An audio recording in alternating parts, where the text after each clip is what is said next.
Good morning everyone. I welcome you all to Saurabh Pandey UPSC YouTube channel के अंदर। तो let's discuss आज के टॉपिक से। बहुत ज़्यादा टॉपिक्स आते हैं और इन टॉपिक्स को एकदम नोट्स आपको प्रिपेयर करना इट्स नॉट अगेन ईजी। और फिर मैं इस फॉर्मेट में कर रहा हूँ जिससे कंटेंट थोड़ा और उसकी विजिबिलिटी रहे। तो आज के टॉपिक्स हम डिस्कस करेंगे स्पेशल एंड लोकल लॉज के ऊपर, European Union top human rights prize, AI in health, draft menstruation hygiene policy, climate justice and Indian federalism, Indian food system. उसके बाद मेंस का क्वेश्चन जो है वो मैं आपको प्रोवाइड करूंगा। So that will be there and these are the topics जो हम लोग आज डिस्कस करेंगे एक एक करके। फिर आज का मेंस का क्वेश्चन देख लो। India can not out for energy transition without balancing federalism. Discuss करना है, भारत संघवाद को संतुलित किए बिना ऊर्जा परिवर्तन का विकल्प नहीं चुन सकता है, ये आपको चर्चा करनी है। तो ये एक टॉपिक है और इस पर हम लोग आज डिस्कशन भी करेंगे। बहुत अच्छे आर्टिकल एक आया है, अल्टीमेट आर्टिकल आया है। और जैसा मैंने आपको कहा कि सेशन सबसे पहले मैं प्रिपेयर करता हूँ, उसके बाद उसको रिकॉर्ड करता हूँ और प्रीमियर करना पड़ता है और काफ़ी ज़्यादा टॉपिक्स हो जाते हैं तो थोड़ा सा समय लग जाता है इसमें। बट हाँ, कंटेंट आपके पास आ रहा है रेगुलर बेसिस पे, तो आप लोग उस चीज़ को ज़रूर से देखें और अपने नोट्स जो हैं वो प्रिपेयर करते रहें। ठीक है, जो नोट्स है वो बहुत इंपॉर्टेंट है कि आप रेगुलर बेसिस पे नोट्स को प्रिपेयर करते रहें। तो यहाँ पे याद रखना है, सौरभ पांडे यूपीएससी जो ऐप है इसका नाम अब चेंज हो गया है। यहाँ पे Saurabh Pandey UPSC CSC app है, ये याद रखना है। ठीक है, सौरभ पांडे यूपीएससी सीएससी ये ऐप का नाम है। गूगल स्टोर से डाउनलोड करके, और अभी जो 2 कोर्सेस मैंने किया है, तो डेली आंसर राइटिंग रिव्यू का कोर्स है और आज जो है मैं क्वेश्चन, एक पहला क्वेश्चन डाल दूंगा। जिन्होंने भी ज्वाइन किया है ना, तो वो बेसिकली उनका अकाउंट ऑलरेडी क्रिएटेड है। लेकिन जैसे ही मैं क्वेश्चन डालूंगा आपके पास ऑप्शन आ जाएगा आंसर पोस्ट करने का, तो इसमें परेशान नहीं होना कैसे पोस्ट करना है। और एक वीडियो बना के भी मैं डाल दूंगा तो उसी कोर्स के अंदर। तो सौरभ पांडे यूपीएससी सीएससी वाला ऐप डाउनलोड करो और डाउनलोड करने के बाद ये कोर्स जरूर से करो, आकलन सीरीज, और अपने आंसर्स आप इवेल्युएट करा सकते हैं। पहला आज क्वेश्चन मैं डाल दूंगा। फिर उसके बाद देखो, ये टेस्ट सीरीज बहुत इंपॉर्टेंट है आप लोग के लिए। पहला टेस्ट जो है वो भी आपको जल्द से जल्द मिल जाएगा और इसे टोटल 50 टेस्ट हैं, 50 टेस्ट हैं आपके। तो ये भी आपके लिए बहुत इंपॉर्टेंट है when you talk about this test also. तो एडवांस करंट अफेयर्स पर बेस्ड आपका ये टेस्ट है, तो ये भी आप लोग जरूर से करें। और अपने आंसर जनरली, अगर आप नहीं कोर्स ज्वाइन कर रहे हैं तो इस टेलीग्राम चैनल पे, जहाँ से आपको पीडीएफ भी अवेलेबल रहेगा, सौरभ पांडे यूपीएससी का जो ये टेलीग्राम चैनल है, ये भी आप लोग जरूर से करें, ज्वाइन कर सकते हैं उसमें। ठीक है, so let's start with the first topic, why SLLs also need to be reformed. क्यों जो है स्पेशल एंड लोकल जो लॉज हैं उनको रिफॉर्म करने की जरूरत आपकी पड़ रही है, why there is need to reform it, ये आपका इसमें हाईलाइट किया गया। तो इसको देखते हैं क्या क्या पॉइंट्स हैं इसमें। और ये topic basically will talk about, तो this topic is related and linked with what we call it as, it is related and linked with polity part.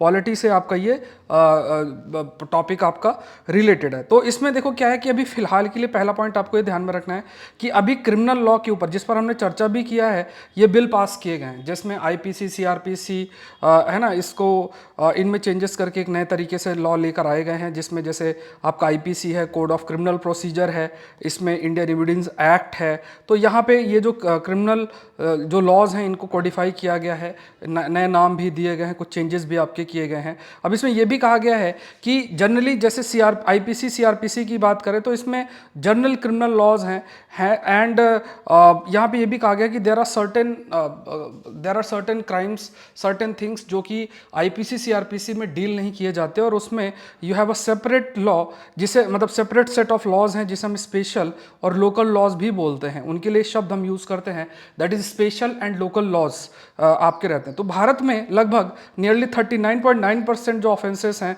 2020 वो इसके तहत है। मतलब आप कह सकते हो कि स्पेशल और लोकल लॉ के तहत अगर देखा जाए तो बहुत सारे केसेस हैं। अब इसमें कौन कौन से एग्जांपल्स है, जैसे अनलॉफुल प्रिवेंशन एक्ट है, Maharashtra control of organised crime act है, तो ये सब है। तो यहाँ पे क्या देखो, सबसे बड़ी चिंता का इसमें क्या दिक्कत है, मतलब सबसे बड़ी बात बोली गई कि जो भी ये लॉ है, इस लॉ में चीजें क्लैरिटी नहीं होती, एम्बिगुअस होता है, वेगनेस होती है, और उसमें कई बार इन लॉस का मिसयूज हो सकता है, ये आपका कहा जाता है। जैसे चीज़ों को प्रॉपरली डिफाइन करना बहुत इंपॉर्टेंट है। और भारत में जैसे वी हैव डिस्कस्ड कि लगभग 39.9% के आसपास जितने भी ये केसेस आपके देखने को मिलते हैं वो दे आर मतलब जिसमें आपकी सजा का प्रावधान है, तो उसमें लगभग आप कह सकते हैं दे आर लिंक्ड विथ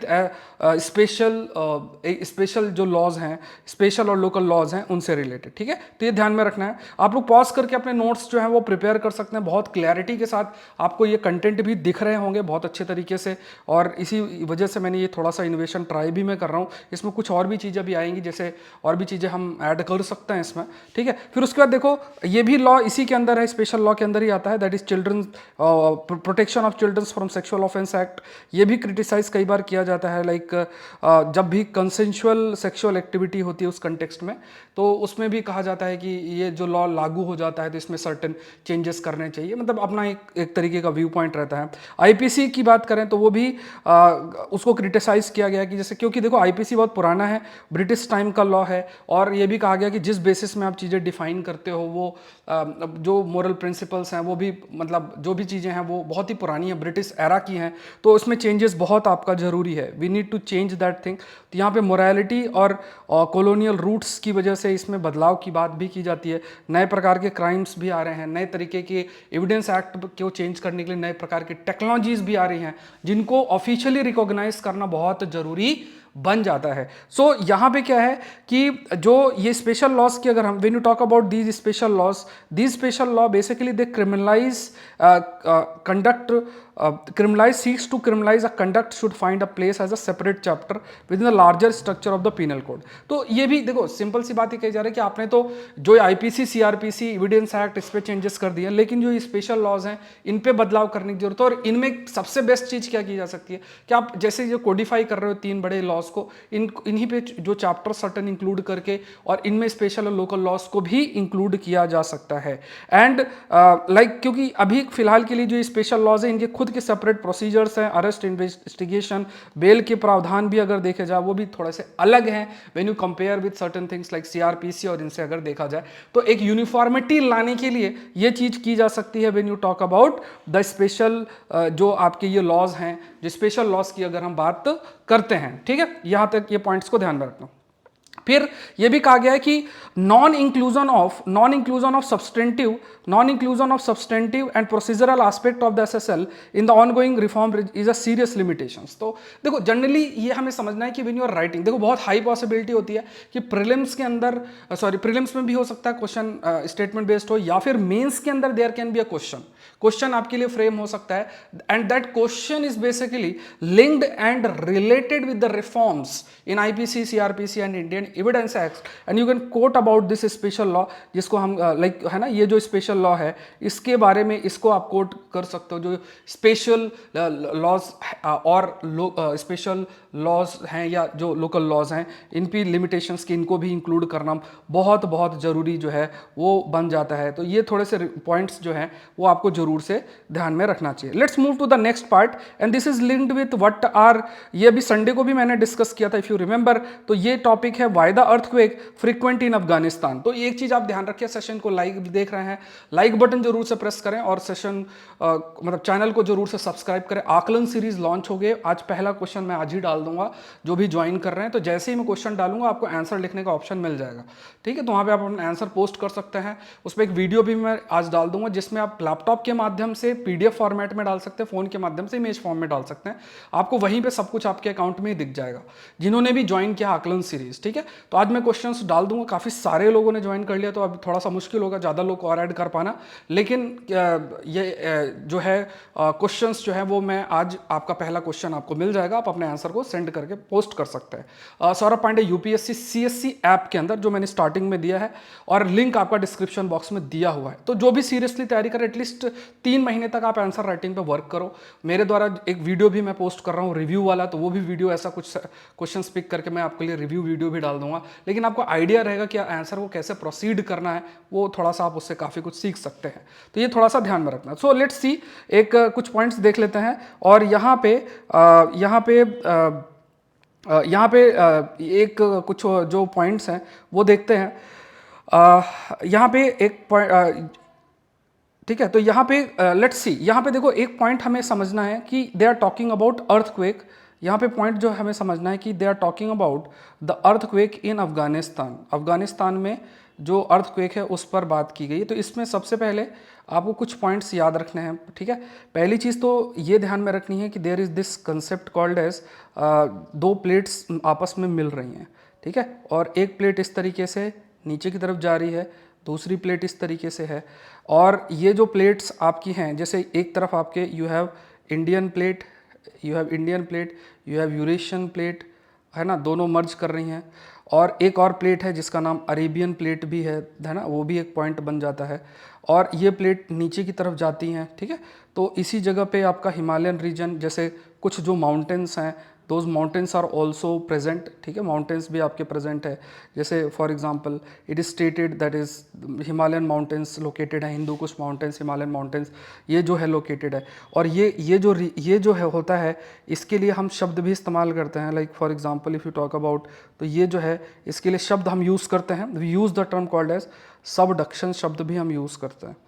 और क्या होता है कि जनरली इन्हीं प्लेट्स के बीच में कई बार क्या होता है कि आपका क्रैक डेवलप हो जाता है। तो जैसे मान लो कि क्रैक सा डेवलप हो गया, ये क्रैक सा डेवलप हो गया, और है ना, इन्हीं को हम क्या बोलते हैं, फ्लॉल्ट बोलते हैं, we call it as fault. तो जैसे अफगानिस्तान के पीछे जो एक ये है कि ये जो रीजन है, इसमें तीन मेजर प्लेट्स भी प्रेजेंट, अरेबियन, इंडियन प्लेट्स और यूरेशियन प्लेट्स हैं, ये कन्वर्ज कर रही हैं। और इस वजह से सिस्मिक एक्टिविटी या टेक्टोनिक एक्टिविटी की वजह से यहाँ पे काफ़ी स्थिति बनी रहती है। व्हेन यू टॉक अबाउट, जब हम बात करते हैं व्हेन यू टॉक अबाउट कि क्यों अर्थक्वेक यहाँ पे आता है। और यहाँ पे फ़िलहाल के लिए आप ये देखो कि अभी जो अर्थक्वेक आए, जैसे एक बार 6.3 का आया, फिर 6.3 का आया, तो ये अभी जो आ रहे हैं, इसके पीछे फॉल्ट को जिम्मेदार माना गया है। कई जगह पे जो फॉल्ट्स क्रिएटेड हैं, जो कि विद इन प्लेट्स आपके क्रिएटेड होते हैं, विद इन प्लेट्स आपके प्रेजेंट होते हैं। मतलब जैसे मान लो ये प्लेट और बीच में ये टूटी हुई है, तो ये फॉल्ट का फॉर्मेशन होगा। और जनरली ये भी आपको ध्यान में रखना है कि जो भी ये फॉल्ट्स आपके हैं, when you talk about these faults, तो ये जो फॉल्ट्स आपके प्रेजेंट होते हैं, दीज फॉल्ट्स, है ना, ये जो फॉल्ट्स आपके प्रेजेंट होते हैं, तो ये जो फॉल्ट्स हैं, दीज फॉल्ट्स बेसिकली, इसमें थोड़ा बहुत भी मूवमेंट हुआ, जैसे कोई फॉल्ट इस तरीके से इधर ऐसे कुछ भी मूवमेंट हुआ, तो जैसे मान लो there can be different depending upon the movement. तो यहाँ पे जैसे there can be reverse fault also, ठीक है, thrust fault also, and there is this slip movement also. तो ये इनकी वजह से अर्थक्वेक आपका बनता है। ये फैक्ट आपको ध्यान में रखना है, ठीक है। This is again we need to know, we need to understand this thing. तो यहाँ पे इन्हीं पॉइंट्स को थोड़ा सा एक्सप्लेन किया गया है कि आखिर अर्थक्वेक आता क्यों है। ये हम बचपन से ही पढ़ रहे हैं, मतलब पहले से बहुत बार हमने डिस्कस किया है। तो इसमें टेक्टोनिक प्लेट्स की बात की गई है। टेक्टोनिक प्लेट्स मतलब आप ये मानो कि अर्थ जो है वो डिवाइडेड है। तो आपके पास ये ध्यान में रखना है कि ऊपरी जो हिस्सा होता है उसी को लिथोस्फीयर बोलते हैं। और इस लिथोस्फीयर के अंदर आपके पास क्रस्ट है, और प्लस आपके पास मेंटल पार्ट है, upper part of the mental, upper part, ये मिलके लिथोस्फीयर बनाते हैं। और इसी की जो फ्रैगमेंट्स होते हैं, वही फ्रैगमेंट्स आपका टेक्टोनिक प्लेट्स या प्लेट्स जो है बनाते हैं, और इन प्लेट्स का मूवमेंट होता है। अब ये क्या है कि कई जो रॉक्स हैं उनमें यू हैव अ डिसकंटिन्यूटीज, बीच में टूटी होती हैं, they are called as fault lines, fractures, है ना। तो मतलब जनरली क्या होता है कि जैसे दो बड़ी प्लेट्स हैं, है ना, एक मान लो दो बहुत लंबे लंबे पत्थर हैं, आपस में टकरा रहे हैं, तो कहीं ना कहीं दरार आ जाती है, ठीक है। इसी तरीके से प्लेट्स में भी जब वो कन्वर्ज कर रहे हैं, कंप्रेस कर रहे हैं, तो जो एक प्रेशर और स्ट्रेस जनरेट होता है, उसकी वजह से काफ़ी अधिक आप कह सकते हो कि ये जो ब्रेकेज देखने को मिलता है, जिसे हम फॉल्ट भी कहते हैं, एंड दे आर ऑल्सो, क्योंकि फिर मान लो ये कंटिन्यू है, ये आपका जा रहा है, और ये बीच में गैप है, सपोज ये गैप है, तो ये भी ऐसे मूव कर सकता है, ऐसे मूव कर सकता है, तो this will also be responsible for the earthquake, के लिए ये रेस्पॉन्सिबल होता है। सो यहाँ पे क्या है कि जहाँ पे भी जहाँ भी फॉल्ट रैप्चर स्टार्ट्स, वहीं पे पॉसिबिलिटी है, लाइक फॉर एग्जांपल है ना, produce an earthquake is called the focus और द हाइपोसेंटर्स। तो जहाँ भी विद इन द अर्थ, जहाँ पे मतलब ये फॉल्ट जो है आप कह सकते हैं स्टार्ट होगा, एंड दैट प्रोड्यूसेस, मतलब फॉल्ट में ऐसा चेंजेस आएंगे, और एक प्रकार से जब अर्थक्वेक आएगा तो उसको हम हाइपोसेंटर शब्द इस्तेमाल करते हैं, जहाँ से होता है। और जहाँ पे directly the point on the surface of the earth directly above, मान लो यहाँ पे आया और इसके जस्ट अबव जहाँ पे पूरा अर्थ सरफेस में वो पॉइंट प्रेजेंट है, ठीक है, सपोज ये आपका है, ये है, और यहाँ पे आपका जो ये पॉइंट है, ये पॉइंट प्रेजेंट है, you have this point present, तो ये उसे हम एपिसेंटर शब्द इस्तेमाल करते हैं, we use the term epicentre, earth surface के जस्ट उसमें। फिर यहाँ पे क्या है कि these tectonic plates they keep on moving, काफ़ी सारी जो प्लेट्स हैं काफ़ी ज़्यादा जो प्लेट्स है वो दे कीप ऑन मूविंग। जैसे आपके पास कॉन्टिनेंटल ओशियनिक प्लेट्स आपकी होती हैं, they keep on moving and due to heat energy generated inside the earth. तो प्लेट मूवमेंट्स के लिए रिस्पॉन्सिबल क्या है, जो अंदर गर्मी अर्थ के जो सरफेस है उसमें जो हीट जनरेट होती है, that heat energy is basically the reason for for the movement of this plates. और दो प्लेट्स मान लो, एक प्लेट आपकी जैसे suppose you have one plate, एक प्लेट ऐसे आ रही है, ठीक है, एक प्लेट इस तरीके से है, दूसरी प्लेट इधर ऐसे आ रही है, दोनों मूव कर रही हैं। तो यहाँ पे ये क्या है, it will be called as plate boundaries. दो प्लेट्स मिल रही हैं एंड वहाँ पे हम क्या कहते हैं, we use the term called as plate boundaries शब्द हम इनके लिए इस्तेमाल करते हैं, प्लेट बाउंड्रीज। और जो भी चीज़ें इन प्लेट बाउंड्रीज के पास लोकेटेड है, देर इज़ हाई पॉसिबिलिटी कि वहाँ पे, there is a very high possibility कि वहाँ पे भी आपके अर्थक्वेक की जो स्थिति है वो आने के काफ़ी चांसेस होते हैं। Why do frequent earthquake occur in Afghanistan? तो यहाँ पे देखो सबसे बड़ा रीज़न जैसे मैंने बताया, एक तो फॉल्ट लाइन है, फॉल्ट्स बहुत सारे हैं, आपके इंडियन और यूरेशियन प्लेट्स आके मिल रही हैं, फिर फॉल्ट लाइन वहाँ पे प्रेजेंट है। एंड यहाँ पे क्योंकि दो प्लेट्स मिल रही हैं और वहीं पर अफगानिस्तान लोकेटेड है बिकॉज ऑफ दैट या अफगानिस्तान के अंदर अर्थक्वेक भी आता है, हमने पिछले संडे को भी डिस्कस किया है। फिर यहाँ पे अरेबियन प्लेट्स है वो भी सबडक्ट करती है northward under the Eurasia and towards eastern Afghanistan, the Indian plates does the same. तो यहाँ पे देखो दो प्लेट्स हैं, आप इस चीज़ को समझो, बहुत इंपॉर्टेंट फैक्ट ये है कि दोनों दो प्लेट्स आपकी आ जाती है। एक तरफ आपका क्या है कि अरेबियन प्लेट्स है, अरेबियन प्लेट्स नीचे की तरफ जा रही यूरेशियन प्लेट में, और इंडियन प्लेट भी नीचे की तरफ जा रही यूरेशियन प्लेट में। तो इन्हीं पॉइंट्स पे ही आपका अफगानिस्तान लोकेटेड है। तो जब आपकी दो प्लेट्स नीचे जा रही है, जैसे मैंने आपको अभी स्टार्टिंग में ये डायग्राम बना के दिखाया कि ये प्लेट्स नीचे जा रही हैं, suppose they are going downwards, तो यहाँ पे जो आप कह सकते हैं स्थिति अर्थक्वेक के बनने की स्थिति जो है वो आपकी बन जाती है, मतलब कंडीशंस अर्थक्वेक के लिए बन जाते हैं। सदर्न पार्ट की बात करें, सदर्न अफगानिस्तान में अरेबियन और इंडियन प्लेट्स हैं वो आपके एडजॉइन करते हैं, और नॉर्थवर्ड साइड में यूरेशियन प्लेट्स की तरफ जाते हैं। हिंदू कुश मतलब इंडियन प्लेट हो गई, एक तरफ यूरेशियन प्लेट हो, एक तरफ इंडियन प्लेट, दूसरी तरफ अरेबियन प्लेट है, they are moving inside the Eurasian plate जो प्लेट है उसमें। तो यहाँ पे हिंदू कुश जो माउंटेन है, रेंज है, पामीर नॉट है, यहाँ पे ये लोकेटेड भी है, मतलब जहाँ पे ये प्लेट्स मिल रही हैं वहीं पे ये माउंटेन रेंजेस भी हैं। एंड ये जो प्लेट्स कोलाइड करती हैं, इसकी वजह से आप कह सकते हैं बिकॉज ऑफ द कोलिजन और जो काइंड ऑफ स्ट्रेस जनरेट होता है जो टेंशन और कंप्रेशन, जैसे कोई चीज़ ऐसे टकरा रही है और एक दूसरे को पुश कर रही हैं, तो जो उससे एनर्जी और स्ट्रेस जनरेट होगा उससे भी फॉल्ट्स क्रिएट होंगे, दरार टाइप आएगी, बड़ी दरार आएगी, और it will be responsible for the fault also.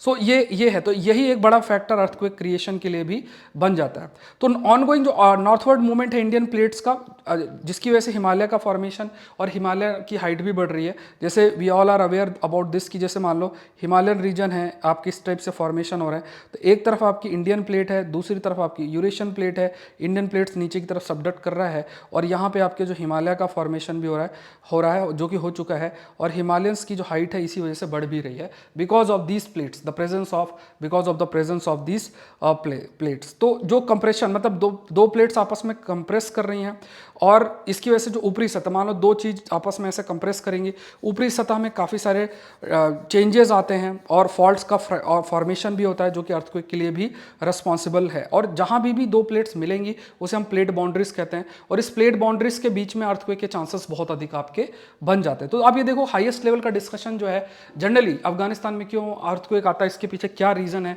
Technical aspect में देखोगे एडवांस ज्योग्राफी के टॉपिक्स इसी तरीके से कवर होते हैं, और एक पर वीडियो भी बना के मैंने रखा हुआ है, आप देख सकते हो इसी चैनल पे पड़ा हुआ है कि किस तरीके से 20 में से जो 12 क्वेश्चंस पेपर 1 के अंदर थे वो हम लोग ने डिस्कस ऐसे ही न्यूज़पेपर में कर रखे हैं। तो जब ये क्वेश्चंस आते हैं तो आपको लगेगा कि यार ऐसे क्वेश्चंस तो कैसे करंट अफेयर्स में कंटेम्प्रेरी एस्पेक्ट में कवर हो सकता है, बट ये कवर होता है, ठीक है, ये ध्यान में रखना। चलो नेक्स्ट देखते हैं, ये थोड़ा सा प्रीलिम्स से रिलेटेड है। तो यहाँ पे देखो महसा अमीनी है, इनको यूरोपियन यूनियन का टॉप ह्यूमन राइट प्राइज़ दिया गया। प्रीलिम्स के लिए थोड़ा सा जानकारी आप ले सकते हैं। और ये जो अवार्ड है ये बेसिकली एंड्रिय सकरोह जो इनको दिया, इनके उसमें सम्मान में है, और 1988 के अंदर अगर देखा जाए तो क्रिएट इसको किया गया था। जो भी ह्यूमन राइट्स और इन सब के लिए कार्य करते हैं, फ्रीडम ऑफ स्पीच, मतलब स्पीच एंड एक्सप्रेशन, उस सारे एरियाज़ में काम करते हैं, उनको दिया जाता है। एंड ये जो सकरोह हैं ये नोबेल पीस प्राइज़ विनर भी रहे हैं। नेक्स्ट देखते हैं कि ये टॉपिक है that is the application of AI in ophthalmology, मतलब आंखों से रिलेटेड जो बीमारियां हैं इस पे क्या इसका एप्लीकेशन है, ठीक है। तो अगेन आई एम स्टेटिंग आकलन सीरीज आई हैव लॉन्च्ड, आज पहला क्वेश्चन मैं डाल दूंगा, जिन्होंने ज्वाइन कर रखा है वो अपना आंसर अपने आप वहां पे पोस्ट कर लेंगे, ठीक है, और आंसर आपका इवेल्युएट होकर आपको मिल जाएगा। आप लोग पार्टिसिपेट करें, और जो ऐप का लिंक है वो नीचे डिस्क्रिप्शन बॉक्स में दिया हुआ है, उस पर क्लिक करना है। प्रीलिम्स का टेस्ट सीरीज जिसमें 50 टेस्ट हैं, तो अभी उसमें आप लोग उसको भी ज्वाइन कर सकते हैं, टेस्ट जल्दी से अपलोड हो जाएंगे उसमें। तो आप एडवांस करंट अफेयर पर बेस्ड वो टेस्ट हैं, तो एटलीस्ट जो हम लोग डिस्कशन कर रहे हैं और दूसरे सोर्सेज से जो मैंने क्वेश्चंस फ्रेम कर रखे हैं लास्ट 2 इयर्स के, तो उसके भी पूरे के पूरे जो कंटेंट है उसी पर बेस्ड टेस्ट अपलोड होंगे, तो उस पर आप लोग जरूर से उसका हिस्सा बने और पूरी जानकारी आपको टेस्ट के प्रति I will inform here itself, ठीक है। तो यहाँ पे देखते हैं image of AI application in ophthalmology. आप भी देखोगे इस बार भी हेल्थ और इन सब में एप्लीकेशन पूछा हुआ था, तो ऐसे ही कुछ पॉइंट्स हमारे पास होना चाहिए। एआई पर बहुत, जैसे कल अल्टीमेट आर्टिकल है, कल मैंने कॉग्निटिव वॉरफेयर के बारे में आपसे चर्चा किया था, ट्रुथ डीके के बारे में आपसे चर्चा किया था, ये सब चीजें हमने डिस्कस कर रखी थी। तो ये बहुत अल्टीमेट होता है ऐसे कंटेंट के को रियलाइज करना और अपने आंसर में उसको यूज कर पाना बहुत इंपॉर्टेंट है। तो यहाँ पे अगर आप देखोगे एप्लीकेशन ऑफ ऑप्थेल्मोलॉजी की जब हम बात करते हैं, तो यहाँ पे कहा गया कि सर्टेन लेवल पे जो एआई है मेडिसिन में इसका इस्तेमाल है। देखो सिंपल सी बात, एक बहुत आसान सा समझो कि आर्टिफिशियल इंटेलिजेंस क्या है, इसके माध्यम से कोई भी डेटा उसको बहुत तेजी से प्रोसेस करके आउटपुट मिल सकता है। जैसे मान लो कोई दवा आप यूज करते हो, दवा शरीर में गई, शरीर में क्योंकि दवा में भी क्या है, कोई अलग अलग सॉल्ट्स हैं, वो आपके शरीर में जाके किस तरीके से रिएक्ट करते हैं, उससे रिलेटेड डेटा, उस बेसिस में कई प्रकार की बीमारियां और दवाई की इफेक्टिवनेस के बारे में एआई कंक्लूड कर सकता है। हम अगर उसी को करेंगे तो हमें बहुत समय लगेगा, बहुत रिसर्च करना पड़ेगा। सो एआई बेसिकली जितने भी डेटाज हैं, डेटा है सेंसर से जो डेटा जनरेट हो रहे हैं, उन सब को एक आप कह सकते हैं कि जो भी डेटा है उनको एनालाइज किया जा सकता है। इसके बाद क्या है कि जो कई प्रकार के हॉस्पिटल्स, क्लिनिक्स और बहुत सारे जो एक्टिविटीज़ आपकी होती हैं, बहुत सारी मशीनरीज जो यूज़ होती हैं, उसके माध्यम से कंक्लूड किया जाता है और उनसे जो जनरेटेड डेटा एआई के माध्यम से उस पर तुरंत चीज़ें कंक्लूड की जा सकती हैं और उसके माध्यम से हम डिजीज़ को ट्रीटमेंट और दवाई की जो कितनी एफिशिएंसी है वो हमें पता चल सकती है।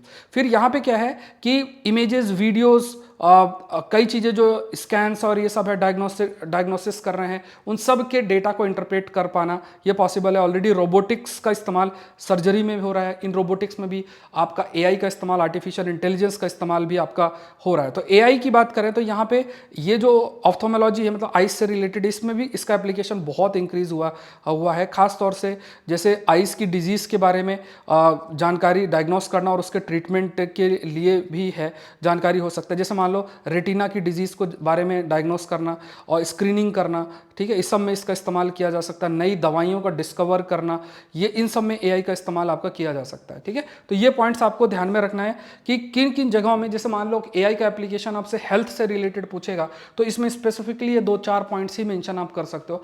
बहुत ज़्यादा स्पेसिफिकली आपसे ये कोई नहीं पूछेगा कि ऑप्थेल्मोलॉजी में एआई का एप्लीकेशन क्या है, but health, medicine, pharmaceutical, in areas में बिल्कुल प्रश्न पूछ सकता है। आई थिंक इस साल पूछा भी था, इस साल के मेंस के अंदर। तो ये कुछ पॉइंट्स आपको ध्यान में रखने हैं। Let's move to the next topic and this is again ये जो आपका ड्राफ्ट मेंस्ट्रुअल हाइजीन पॉलिसी है और ये अभी ड्राफ्ट के फॉर्म में है, तो इसको आप वुमेन रिलेटेड इश्यूज़ के अंदर मेंशन कर सकते हैं। जो मेंस्ट्रुअल साइकिल है ना, तो ये जैसे ये बड़ी प्रॉब्लम है भारत के अंदर because of the lack of awareness also, और बहुत सारे एक थॉट प्रोसेस जुड़ा हुआ है इसके साथ जो कि कहीं ना कहीं गर्ल्स के हेल्थ को भी काफ़ी ज़्यादा अफेक्ट करता है, और because of the lack of awareness कई बार कई प्रकार की जो डिजीजेज है वो भी गर्ल्स को फेस करनी पड़ती है। तो मेंस्ट्रुअल जो आपकी हाइजीन पॉलिसी है वो मतलब पब्लिक कमेंट के लिए रखा गया है, एंड कई ये जो प्रॉब्लम है खास तौर से मेंस्ट्रुअल से हाइजीन को मेंटेन करने के लिए, इसको एड्रेस करने के लिए इस पॉलिसी को लेकर आ गया है। सो हिस्टोरिकली देखा जाए तो ये मतलब जैसे भारत के अंदर इसमें मतलब भारत क्या और भी डेवलपिंग सोसाइटीज़ हैं उसमें काफ़ी प्रकार के थॉट प्रोसेस लोगों के मन के अंदर आपके रहते हैं, एंड इसका नेगेटिव इम्पैक्ट जो है गर्ल्स में, वुमेन पे जो विचार है, क्योंकि जो भी हाइजीन का ध्यान में रखना चाहिए वो नहीं रखा जाता, इससे काफ़ी अधिक जो हेल्थ है वो भी आपकी अफेक्ट कहीं ना कहीं होती है। ऑल्दो अब आज के समय में कि कई ऐसे प्रोडक्ट हैं हाइजीन को मेंटेन करने के लिए, वो ईजिली अवेलेबल है, अफोर्डेबल हैं, गवर्नमेंट्स की भी पॉलिसीज़ आपकी इस एरियाज़ में होती हैं। तो इन चीज़ों को फर्दर स्ट्रेंथन करने के लिए, अवेयरनेस जनरेट करने के लिए आपकी इस पॉलिसी जो है वो फोकस कर रही है। अब देखो यहाँ पे कि यहाँ पे भी हाईलाइट किया गया है कि जो भी menstruation like those who menstruate, तो वहाँ पे किस तरीके से आप कह सकते हैं कि उनके नीड्स को एड्रेस कर पाना और समाज में परिवर्तन लाना, ये पॉलिसी फोकस आपकी कर रही है। एंड यहाँ पे क्योंकि देखो ये सब चीज़ें वुमेन के मेंटल हेल्थ को भी अफेक्ट कर सकते हैं, उनका जो कॉन्फिडेंस है उसको भी अफेक्ट कर सकती है। And it's very important, privacy aspect भी बहुत इंपॉर्टेंट आपका रहता है, हाइजीन पार्ट भी रहता है। तो ये सब चीज़ों पर इस पॉलिसी का फोकस है कि किस तरीके से हम ध्यान रखें। फिर उसके बाद क्या है, ये जो policy it also follow a life cycle approach. And जो लाइक जो पूरा का पूरा मेनोपॉज, जब ये मेंस्ट्रुएशन बंद हो जाता है लाइक अराउंड 50 के एज के आसपास, उसमें भी बहुत हेल्थ कॉम्प्लेक्सिटीज उस समय भी आती हैं। सो स्टार्टिंग से लेके और एंड तक पूरा लाइफ साइकिल, मतलब क्या क्या सपोर्ट वुमेन को प्रोवाइड किया जा सकता है इस पूरे टाइम पीरियड में, ये पॉलिसी के अंदर आपका फोकस किया गया है। इंडिया का, यहाँ पे इंडिया ने भी कहा है कि हम ये जो पॉलिसी के पीछे सस्टेनेबल डेवलपमेंट जो गोल्स, अभी कुछ दिन पहले ही मैंने एसडीजी गोल्स बताए थे, कमेंट सेक्शन बताओ टोटल कितने टारगेट्स हैं एसडीजी में। एंड तो यहाँ पे और कौन सा गोल है जो कि लिंक्ड है हेल्थ से रिलेटेड। तो देखो सस्टेनेबल डेवलपमेंट गोल्स को अचीव करने में भी हमें हेल्प करेगा, जिसमें एक गोल आपका हेल्थ से रिलेटेड है, क्वालिटी एजुकेशन से, जेंडर इक्वालिटी से, क्लीन वाटर एंड सैनिटेशन, ये डिफरेंट डिफरेंट गोल्स हैं। तो देखो एसडीजीज को मीट करने में भी ये जो पॉलिसी है आपकी मेंस्ट्रुएशन हाइजीन पॉलिसी, वो आपका हेल्प करेगी। कहीं ना कहीं गुड हेल्थ भी है, क्वालिटी एजुकेशन भी है। जैसे कई बार क्या होता है, ऐसे कई वुमेन रिलेटेड मतलब आप कह सकते हैं कि चैलेंजेस होते हैं वुमेन रिलेटेड, कई सारी ऐसी चीज़ें होती हैं जिनकी फैसिलिटी और इंफ्रास्ट्रक्चर स्कूल में और इन सब में अवेलेबल नहीं होता है, और उस वजह से जो बच्चे हैं उनकी पढ़ाई भी अफेक्ट आपकी होती है, खासतौर से जो गर्ल चाइल्ड है उनकी पढ़ाई भी अफेक्ट होती है। तो इस डायरेक्शन के लिए कार्य किया जा रहा है एक लाइफ साइकिल अप्रोच को आपका फॉलो करके। तो जो भी प्रोडक्ट हैं उनको ज़्यादा से ज़्यादा एक्सेसिबल बनाना, अफोर्डेबल बनाना, ये फोकस आपका किया गया है। एंड जैसे हाइजीनिक टॉयलेट्स पब्लिक एरिया में क्रिएट करना, और उसके बाद अवेयरनेस जनरेट करना सोसाइटी के अंदर। ये है कि सिंपल सी बात है, देखो नेचुरल प्रोसेस है, बायोलॉजिकल प्रोसेस है, इसमें मतलब बहुत उस टाइप से सोचने का जरूरत नहीं है, बट अगेन सोसाइटी के अंदर प्रेजेंट है इस प्रकार का थॉट है। बट पॉलिसी में ये फोकस किया गया कि हम किस तरीके से इन सब चीज़ों को दूर कर सकते हैं, आगे बढ़ सकते हैं, ये सारी चीज़ों को अवॉइड किया जा सकता है, और further we can somehow improve things, है ना। और मतलब ऐसी आज के समय में ये चैलेंजेस वुमेन को फेस नहीं करना चाहिए, किसी गर्ल को फेस नहीं करना चाहिए। आज के इस स्थिति में जब सारी चीज़ें इजीली अवेलेबल है, तो किसी के विचार की वजह से या थॉट प्रोसेस की वजह से उन्हें इस प्रकार के चैलेंजेस नहीं फेस करनी चाहिए। Let's move to the next topic. Again session को लाइक जरूर से करें, लाइक बटन आप लोग प्रेस करें, और जो क्वेश्चंस मैं आपसे पूछ रहा हूँ वो आप लोग जरूर से उसका आंसर किया करें, कितने टारगेट्स हैं है एसडीजी के अंदर। Let's move to the next topic. देखो बहुत कंटेंट आता है, पढ़ना, स्लाइड बनाना, और फिर उसके बाद रिकॉर्ड करना, और फिर आपके सामने कंटेंट को लेकर आना। बट ये चलो चैलेंजेस होते हैं, करना तो होता ही है सब कुछ। लेट्स मूव टू, बहुत अच्छा आर्टिकल है, shape of climate justice in a warming India. Environment और एनर्जी के लिए इसमें हम इंक्लूड कर सकते हैं। और यहाँ पे देखो, यहाँ पे इंडिया एंड क्लाइमेट जस्टिस, इस पर चर्चा की गई, इंडिया प्लस क्लाइमेट जस्टिस, इस पर चर्चा आपकी की गई है। सबसे पहले हमें समझना है क्लाइमेट जस्टिस का मतलब क्या होता है, ये बहुत इंपॉर्टेंट है। तो यहाँ पे सबसे पहले आप ये समझो कि what do you mean by climate justice, का मतलब क्या है। अब इसमें क्या है कि जैसे क्लाइमेट जस्टिस क्या साफ साफ कहता है कि देखो क्लाइमेट, जलवायु परिवर्तन हो रहा है, जलवायु परिवर्तन जो आपका हो रहा है उसका इम्पैक्ट सभी पर हो रहा है।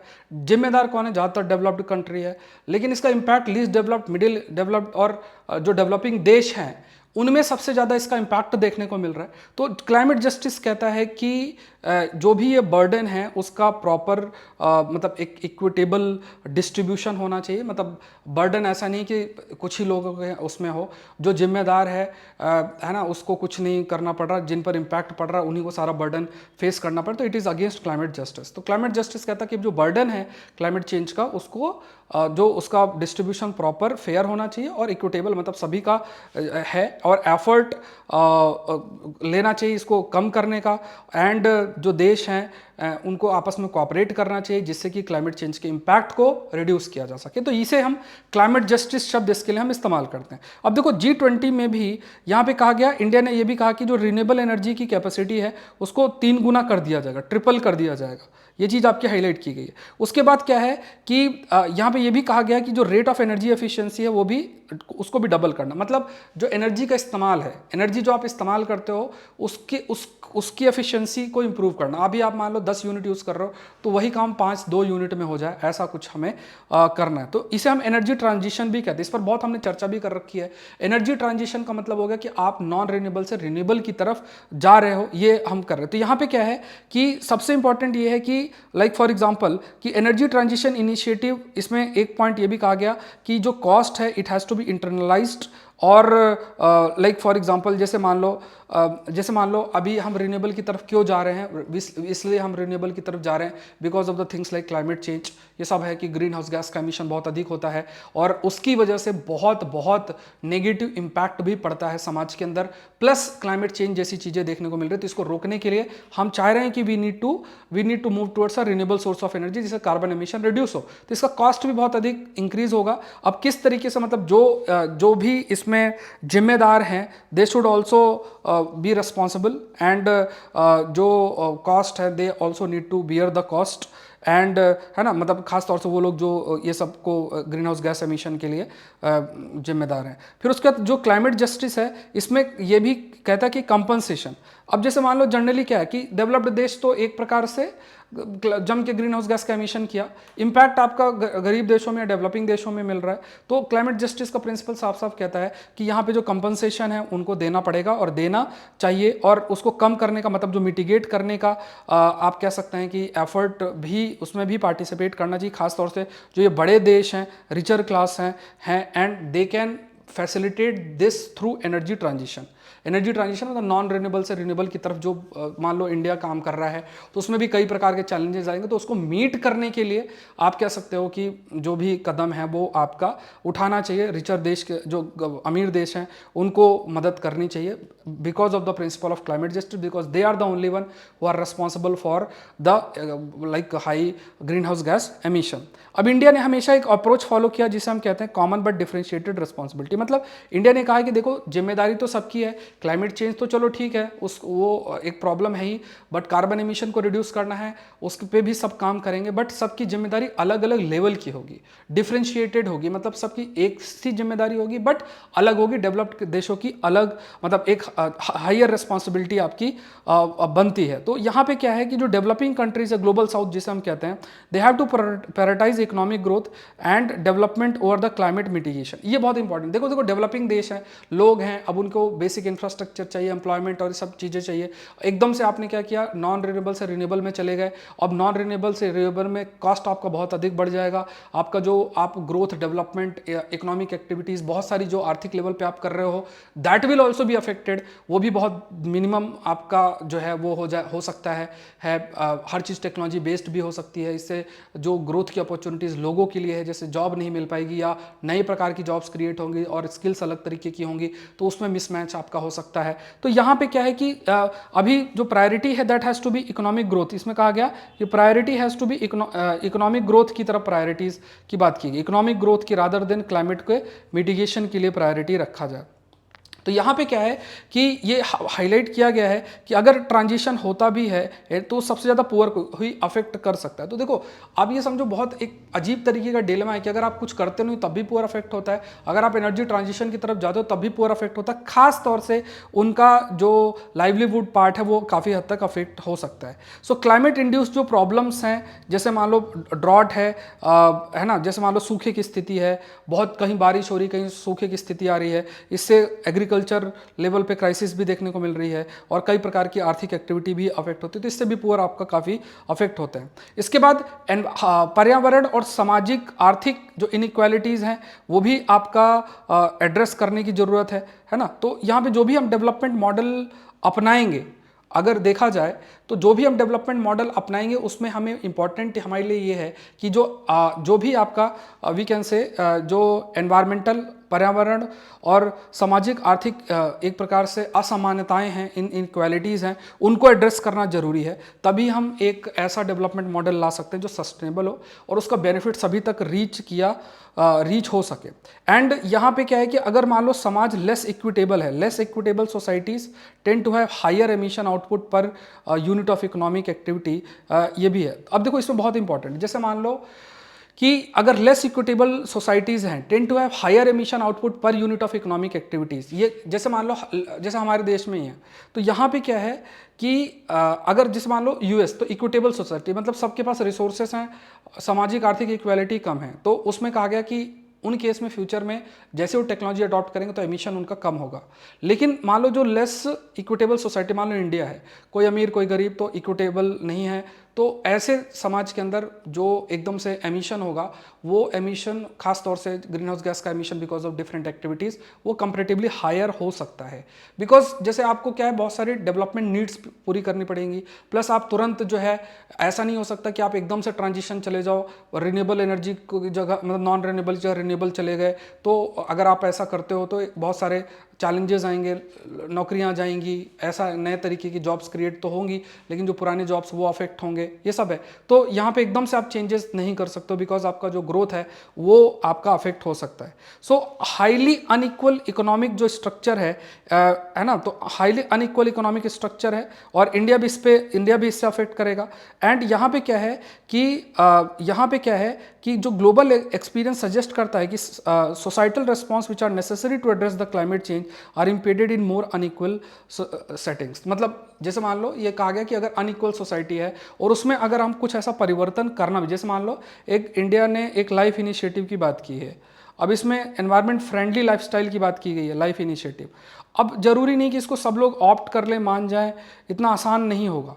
तो अनइक्वल सोसाइटी के अंदर और डिफरेंट प्रकार के चैलेंजेस जो है वो है। तो इसमें जैसे आपको देखना है कि कोई गरीब है और उसके पास ऑप्शन नहीं और आपने तुरंत टेक्नोलॉजिकल ट्रांसफॉर्मेशन कर दिया, उसकी नौकरी चली गई, तो फिर वो बहुत चैलेंज होता है। तो वो सब भी देखना पड़ेगा। तो चैलेंजेस ज़्यादा अधिक आपके अनइक्वल सेटिंग में देखने को मिल सकते हैं।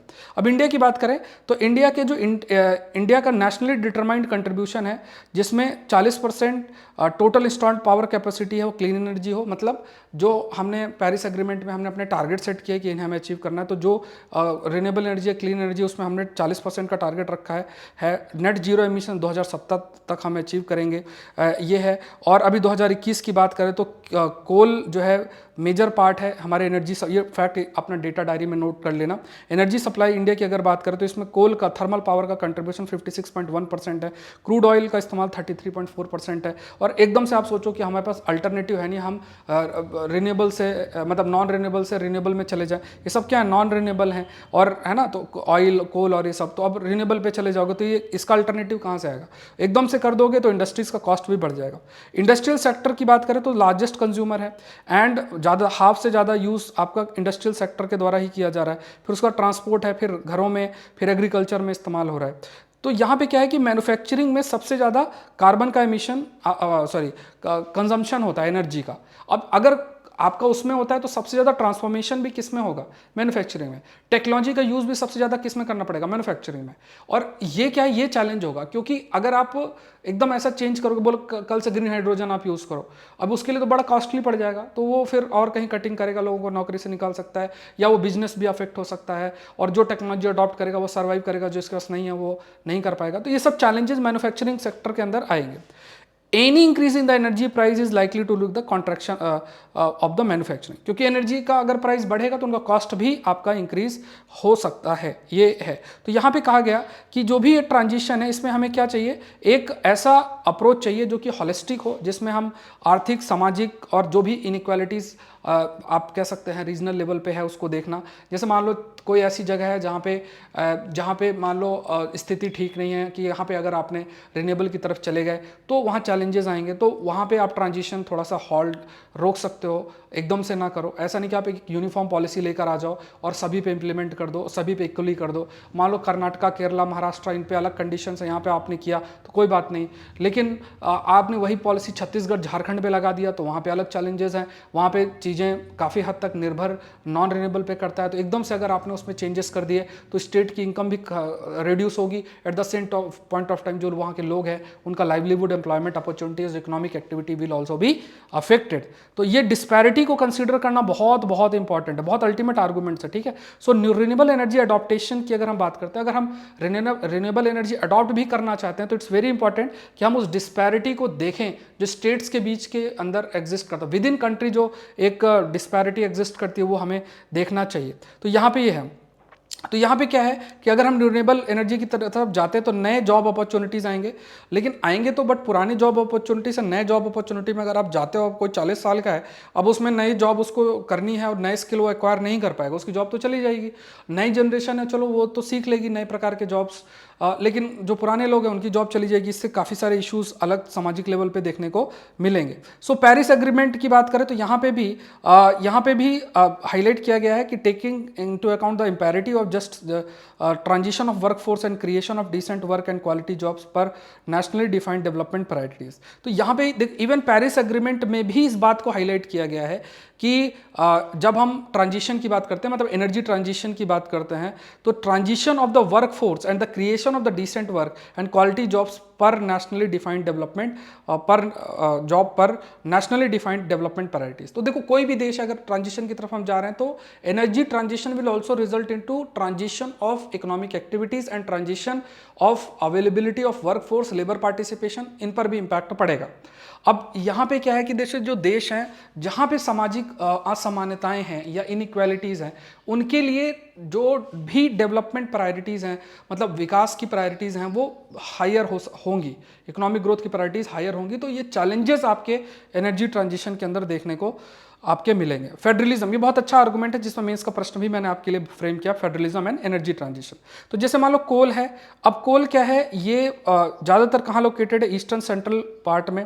रिन्यूएबल एनर्जी की अगर हम बात करें तो ये खासतौर से सदर्न और वेस्टर्न इंडिया में लोकेटेड है। तो जहाँ पे मान लो सदर्न और वेस्टर्न इंडिया में आपका कोल ये रिन्यूएबल एनर्जी है, वहाँ पे एनर्जी ट्रांजिशन के चैलेंजेस लेस होंगे। लेकिन आप जहाँ पे जिनका सोर्स, मान लो जहाँ से कोल आ रहा है और वही उनका सोर्स ऑफ इनकम है और वहाँ पे आपने एकदम से बदल दिया तो स्टेट पूरे तरीके से अफेक्ट हो जाएगा, खासतौर से जो इस पर निर्भर करते हैं। सो कोल सेक्टर की बात करें, it is owned by public sector miners 85%।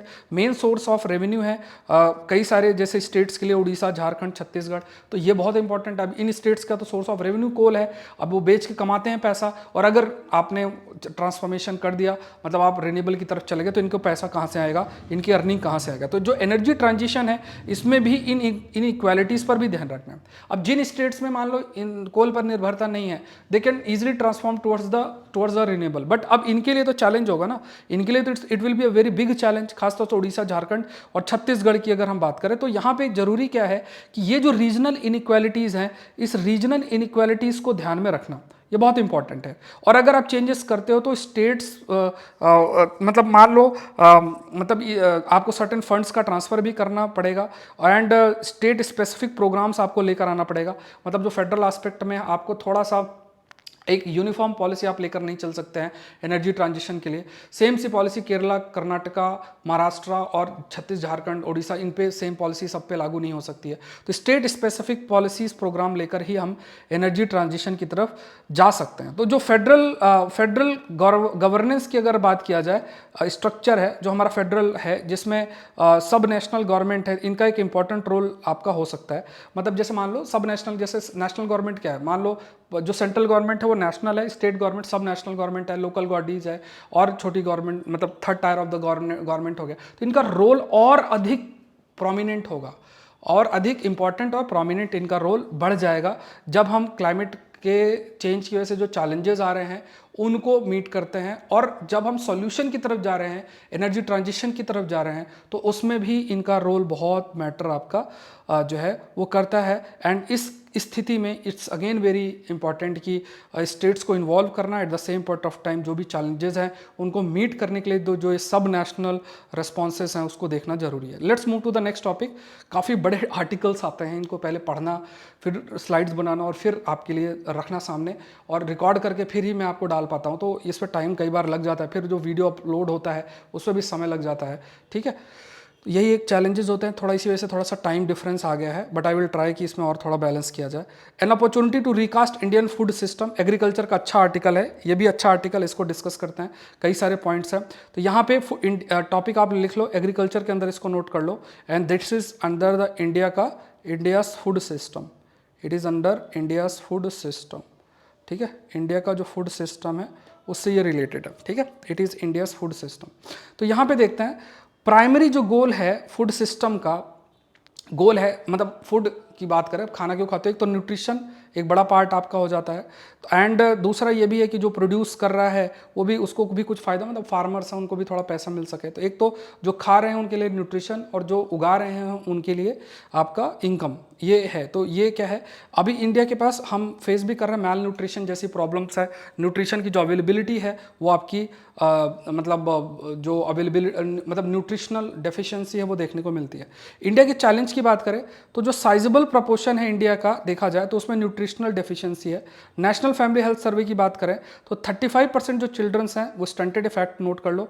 57% of women and 25% man वो एनेमिक है, ठीक है, मतलब आयरन की डेफिशिएंसी है इनमें। ये फैक्ट आप यूज़ कर सकते हो। एंड इम्बैलेंस डाइट की वजह से, और जो जिस प्रकार की आज हमारी लाइफस्टाइल है, 24% adult women, 23% of adult man ये मोटापा है, ठीक है। इसकी वजह से आज से मैं भी वॉक करने जाऊंगा। India has been stepping up efforts to reduce malnutrition. Malnutrition को रिड्यूस करने के लिए हम कई सारे कदम भी जो है वो उठा रहे हैं, इसको दूर करने के लिए। माल न्यूट्रिशन मतलब एक तरफ तो देखो न्यूट्रिशन है नहीं और एक तरफ बहुत ज़्यादा है, ठीक है, दोनों चीज़ें प्रॉब्लम्स फेस करने की वजह। फिर क्या है कि जो फार्मर इनकम की बात करें, जो कमाई है फार्मर्स के लिए, उसमें भी काफ़ी इंप्रूवमेंट करनी चाहिए, क्योंकि ज़्यादातर फार्मर स्मॉल मार्जिनल है, मिडिल मैन वो ज़्यादा अर्निंग करते हैं। सो यहाँ पे कहा गया 68% मार्जिनल फार्मर्स हैं, दे सप्लीमेंट देयर इनकम, मतलब जैसे मान लो खेती करते हैं और स्मॉल मार्जिनल फार्मर्स है तो वो अपनी कमाई के लिए वो जैसे मनरेगा में काम कर लिया तो नॉन फार्म एक्टिविटी के माध्यम से वो अपनी कमाई करते हैं। नेचुरल रिसोर्सेज भी धीरे धीरे खत्म हो रहा है, क्लाइमेट चेंज का इम्पैक्ट हो रहा है। तो ये सब चीज़ें क्या हैं, these are challenging the Indian food system as well. India का जो फूड सिस्टम है उसको भी ये काफ़ी हद तक आपका चैलेंज कर रहा है, ठीक है। तो यहाँ पे जो भी आपके नेचुरल रिसोर्सेस हैं उनकी कमी, उसके बाद क्लाइमेट का इम्पैक्ट है, वो भी सारे देखने को मिल रहा है, मतलब इससे एग्रीकल्चर अफेक्ट होता है। तो कुछ पॉइंट्स और भी इसमें कहा गया कि जैसे फॉर एग्जांपल जो आपका लैंड है, सॉइल है, जहाँ पे आप क्रॉप को उगाते हो, यहाँ पे भी जो कार्बन की कमी है। उसके बाद सॉइल हेल्थ भी, खासतौर से जो सॉइल हेल्थ है, मतलब सॉइल में जो न्यूट्रिशन होने चाहिए वो आपके नहीं है। ग्राउंड वाटर की बात करें, जो ज़मीन का पानी है वो भी रिड्यूस हो रहा है। जैसे पंजाब जैसे स्टेट्स में 75% लगभग ग्राउंड वाटर की अगर हम बात करें वो ओवर एक्सप्लॉइटेड है, बहुत ज़्यादा इस्तेमाल होता है, क्योंकि कई ऐसी क्रॉप्स ग्रो की जाती है वहाँ पे जो कि नहीं करना चाहिए। अब कई स्टेप्स हमें चाहिए। पहला ये समझना है कि जो नीड है लोगों की वो बढ़ी है। अब सब गेहूँ चावल नहीं खाते हैं, बहुत डिफरेंट चीज़ें लोग प्रेफर करते हैं, अलग अलग चीज़ों। तो डाइवर्सिफिकेशन ऑफ एग्रीकल्चर बहुत बहुत इंपॉर्टेंट है। अगर ये नहीं करेंगे तो फार्म इनकम नहीं बढ़ेगी। तो फार्म इनकम इंक्रीज करने के लिए एग्रीकल्चर डाइवर्सिफिकेशन बहुत इंपॉर्टेंट आपका बन जाता है। सो ऐसे ही कुछ आपका एग्रीकल्चर प्रैक्टिसेस होनी चाहिए अपना। अगर एग्रीकल्चर प्रैक्टिसेस कुछ इस प्रकार की नहीं है जो प्रेजेंट मार्केट नीड को मीट करे, तो फिर फार्मर इनकम भी आपकी इंक्रीज नहीं होगी। सो जैसे आपका नेचुरल फार्मिंग, आप जैसे केमिकल का कम से कम इस्तेमाल किया जाए, तो ये भी एक national mission on natural farming एक सही कदम है, बिकॉज इससे ऑर्गेनिक फार्मिंग और ये जो सस्टेनेबल फार्मिंग जो है इसको प्रमोट किया जा सकता है। Eight the same point of time sustainable agriculture is less than 1% of the agriculture budget. तो एग्रीकल्चर बजट में भी जो कंट्रीब्यूशन, मतलब अगर हमें नेचुरल फार्मिंग प्रमोट करना तो कुछ फंडिंग भी इंक्रीज करने की ज़रूरत है। और फिर उसके बाद क्या है कि जो वैल्यू चेन है, जैसे मान लो किसान ने फार्म एरिया में कुछ उगाया और हम तक वो रीच कर रहा है, तो उसमें भी चेंजेस करने की ज़रूरत है, क्योंकि बीच में मिडिल मैन होते हैं, सारा फॉर प्रॉफिट ले जाते हैं, वही बड़ा गाड़ी बंगला बना लेते हैं, उनके पास होता है। फार्मर वैसा का वैसा ही रहता है। और जो एग्रीकल्चर से रिलेटेड कुछ बिल आए थे अभी कुछ समय पहले, जैसे प्रोटेस्ट भी बहुत हुआ था, तो उसमें ये था कि इन वैल्यू चेन्स को ट्रांसफॉर्म किया जाए, लेकिन फिर वो प्रोटेस्ट बहुत ज़्यादा हो गया तो उसको वापस लेना पड़ा। फिर यहाँ पे ये भी कहा गया कि रूरल फार्म इनकम की बात करें तो रूरल फार्म इनकम को इन्हांस करना है, और मतलब फार्म इनकम को बढ़ाना है। And at the same point of time enable more value addition. Value addition का मतलब क्या होता है, जैसे जैसे मान लो कोई प्रोडक्ट, मान लो गेहूं है तो उसका बिस्किट बन जाना, तो ये वैल्यू एडिशन है। तो जितना 1 किलो गेहूं का आपको मिलेगा बिस्किट में, उससे 10-20 गुना पैसा ज़्यादा मिलता है।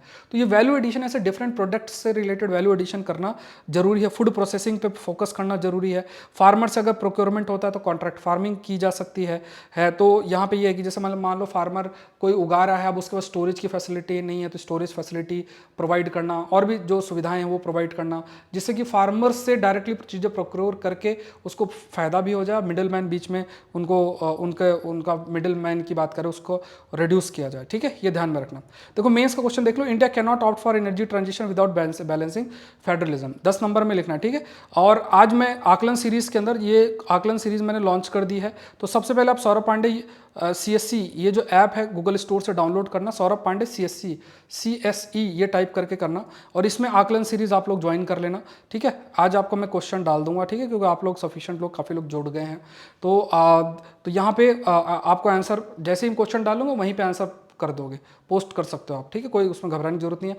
लैपटॉप के माध्यम से आप PDF फॉर्म में कर सकते हो, बेटर होगा कि लैपटॉप के माध्यम से आप अपलोड करो, दैट विल बी ग्रेट, है ना। तो उसमें आपको कुछ नहीं करना है, और लैपटॉप से अगर आपको लिंक ज्वाइन करना है तो www.saurabh.pandey UPSC.com, ठीक है, UPSC.com ये आप करोगे ना, तो इससे आप लैपटॉप से भी आप क्लासेस मेरी एक्सेस कर सकते हो, ठीक है। तो बट ऐप के माध्यम से आपको जुड़ना है, एक्सेस फिर आप लैपटॉप से भी कर सकते हो। फिर ये टेस्ट भी मैंने लॉन्च कर दिया है, करंट अफेयर्स का 2 इयर्स का कवरेज होगा, एडवांस करंट अफेयर्स पे ये टेस्ट होगा। इसका प्राइस भी 499 है, और इसका प्राइस 899 प्राइस रखा गया है। तो ये प्राइजेस बहुत ही कम रखे गए हैं, तो आप लोग कोशिश करें इनका हिस्सा बने। टेलीग्राम चैनल है जहाँ पे आप वो सारी जानकारी और इसका PDF भी आपको अवेलेबल होगा, ठीक है। सो थैंक यू एवरीवन, आप अपना जो है कमेंट जरूर से दें, और कोशिश करें रेगुलर बेसिस में सेशन को अटेंड करने में, सेशन को रिकॉर्ड करने में। फिर मैं आपके लिए जो है फिर अपलोड करता हूँ, इन सब में समय लगता ही है। और मिलता है नेक्स्ट सेशन के अंदर। Thank you everyone, thank you.